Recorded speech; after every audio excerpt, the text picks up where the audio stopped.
예수님의 처형될 십자가의 한 부분인 무거운 목재 강목을 어깨에 지고 힘겹게 언덕을 오릅니다.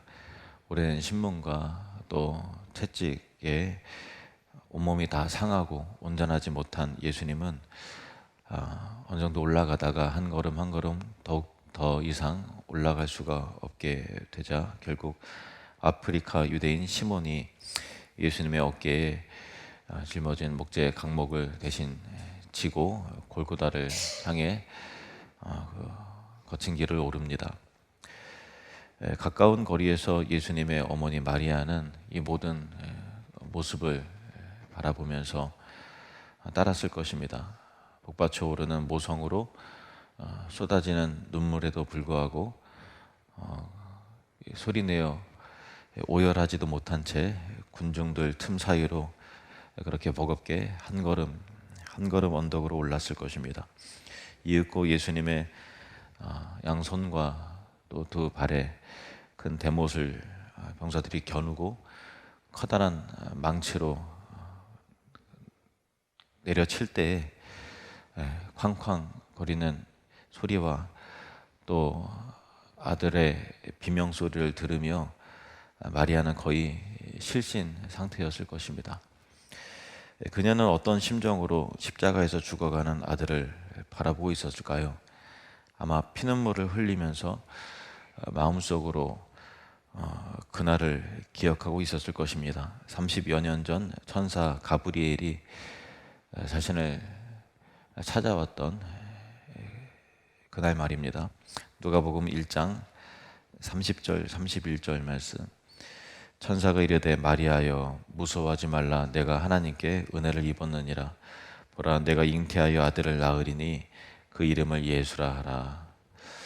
그리고 비슷한 시기에 남편 요셉을 통해서 주어진 약속도 생각났을 것입니다. 마태복음 1장 21절 보시면 아들을 낳으리니 이름을 예수라 하라. 이는 그가 자기 백성을 그들의 죄에서 구원할 자이심이니라 하니라. 또 마리아는 예수님을 낳은 후 얼마 되지 않아서 정결 예식을 행하기 위해서 예루살렘에 올라갔을 때 시므온이라고 하는 경건한 노인이 주님의 그 약속을 바라보면서 고대하고 있다가 그 아기를 바라보면서 너무 기뻐서 안고 축복하며 예언한 말도 떠올랐을 것입니다. 누가복음 2장 28절에서 32절 시므온이 아기를 안고 하나님을 찬송하여 이르되 주제여 이제는 말씀하신 대로 종을 평안히 놓아주시는도다. 내 눈이 주의 구원을 보았사오니 이는 만민 앞에 예비하신 것이요 이방을 비추는 빛이요 주의 백성 이스라엘의 영광이니이다 하니. 그리고 그 축복을 하고 나서 시므온은 마리아를 따로 불러서 마리아에게 긴히 이런 말을 했는데 그 말도 생각이 났을 것입니다.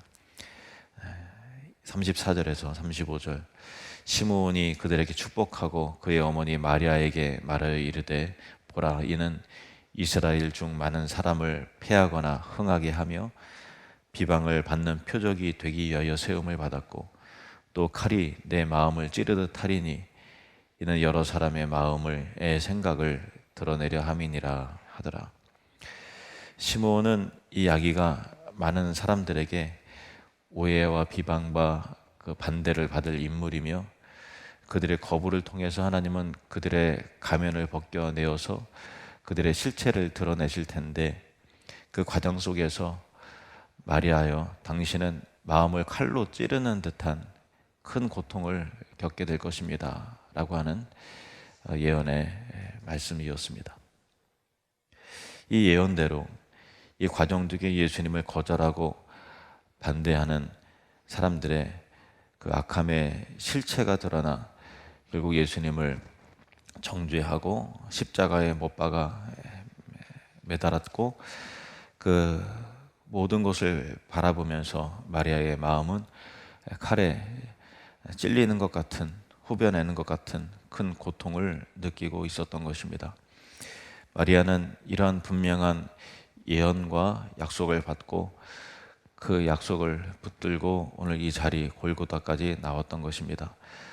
예수님은 어머니에게 마지막 말을 전합니다. 여자여 보소서 아들이니이다. 이 말씀은 마리아에게 이 아들이 제물로 바쳐지는 것을 지켜보라는 것입니다. 동시에 그녀가 성령으로부터 받은 이 천사 가브리엘을 통해서 주어진 그 약속을 비롯해서 모든 예언의 이 말씀을 의심하지 말고 굳게 믿고 붙잡으라는 요청입니다. 자신의 아들 메시아 예수 그리스도께서 십자가 위에서 하나님의 구원을 이루실 것이라는 그 약속, 자기 백성을 그들의 죄에서 구원하신다는 약속을 이루시기 위해서 이 모든 것들이 진행되고 있음을 의심하지 말고 믿고 굳게 바라보라는 요청인 것입니다. 마리아는 칼로 찌르는 마음의 고통을 느꼈지만 그 자리를 피하지 않고 예언대로 이 모든 고난을 받으시는 십자가에 달린 그리스도를 믿음과 소망으로 바라보았습니다. 그리고 그 약속을 굳게 붙잡았습니다. 그래서 예수님의 죽음 이후에도 마리아는 제자들을 도우며 초대교회를 세워나갈 수 있었던 것입니다. 보라, 내 어머니라. 이 말씀은 그의 사랑하는 제자에게 마리아를 어머니로 모시라는, 그러니까 사랑하는 자를 어머니를 직접 챙겨주시는 말씀인가 동시에 마리아에게 제자들을 아들로 부탁한다라고 하는 이 당부의 말씀이었습니다. 그리고 실제로 로마의 핍박 가운데서 마리아는 예수님께 하듯 제자들을 섬겼습니다.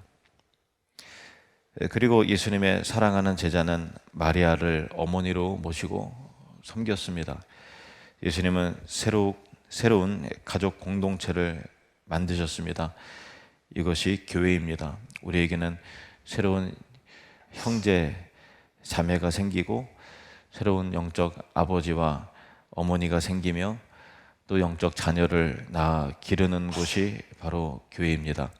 서로가 서로를 섬기고 또 서로가 서로를 보살피고 사랑으로 이끌어주며 길러주는 가족 공동체가 예수님께서 십자가로 세우신 교회인 것입니다.